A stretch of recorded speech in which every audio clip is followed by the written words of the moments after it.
Hi, welcome back to my channel. I wanted you guys to meet my dog George. Hi George, say hi. Today I wanted to talk a little bit about a book that's been really important to me. It's called Women Who Run with the Wolves. You like it? And so I brought my wolf along. Yeah, having dogs as pets is a trip. So, Women Who Run with Wolves. As you can see, my copy has been pretty beat up. I've had it for a long time now, many years. And yeah, I've lent it out. I've lost it and found it again. I bought new copies, lent those out. It's just been kind of with me as like a guide and a teacher and a lens to look at the world through. The author really does an amazing job of writing poetically and describing just stories that she's found, similar stories throughout many cultures, and how stories can really be medicine.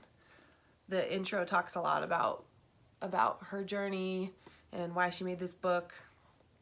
It's really like a time in history when women and wolves, she talks about the similarities between the psyche of a woman and the wild woman archetype and wolves and the state of both of those.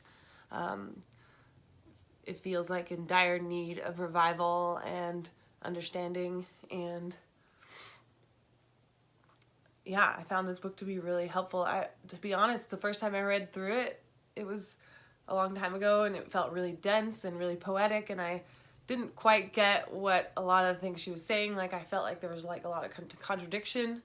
Like, she would say the wild woman is this and the wild woman is this, and my logical brain was having a harder time like understanding or really latching on to any clear ideas. But the book still intrigued me, and the poetic nature of it was still really beautiful, and so over the years I've just remembered little bits of it. So I would think I would be going through something, let's say I was going through a really hard time with the concept of community and ostracization and social anxiety. So then I would remember the story that I read of the Ugly Duckling and her rendition of the Ugly Duckling. And the author just really breaks down the whole story as just a really common journey that we go on to find community. Another really important one is the skeleton woman. That story has come up in times of relationship, commitment, topics like being alone and codependency, and yeah, like can I handle my big emotions? Can someone else handle my big emotions? So the skeleton woman has really come up a lot too. I tended, after I read it all the way through, over the years I've just kind of looked at the chapters for sort of like a spot treatment. If I was, like I said, maybe I was dealing with anger and my relationship with anger. So I would go to the chapter on anger. It's called Marking Territory, the Boundaries of Rage and Forgiveness. The Selkie sealskin story really spoke to me a lot. There's stories on intuition and the underworld, and it's just like a beautiful way to see the wild woman archetype depicted through all these stories. And yeah, the more and more I read it, the more I relate deeper and deeper to it, and it feels like it's shifting things in my psyche that I'm almost unaware of, but it just has become such a prized possession of mine, and little images from it come to me often. So I know it's doing the work. It's sort of like stories are a deep medicine, where it's not the same as you have a symptom and you kind of cure the symptom with a medicine. The stories are sort of like shifting your own stories and using archetypes and using stories about other people to help you reflect on your own experience. Yeah, and I really appreciate this book.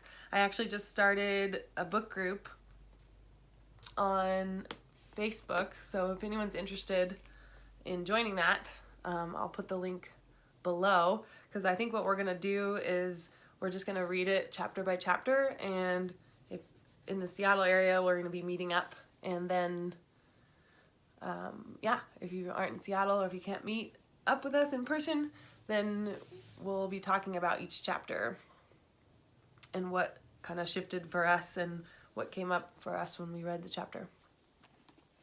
So if you haven't yet, I highly recommend going and getting yourself a copy of this book. Whether or not you're a woman or identify as a woman, I think, like I said, in this time, it's so much more about the feminine energy and the wild woman archetype than it is about actually being a woman. But as a woman, I found that this really healed so much of the issues that have plagued me throughout my life.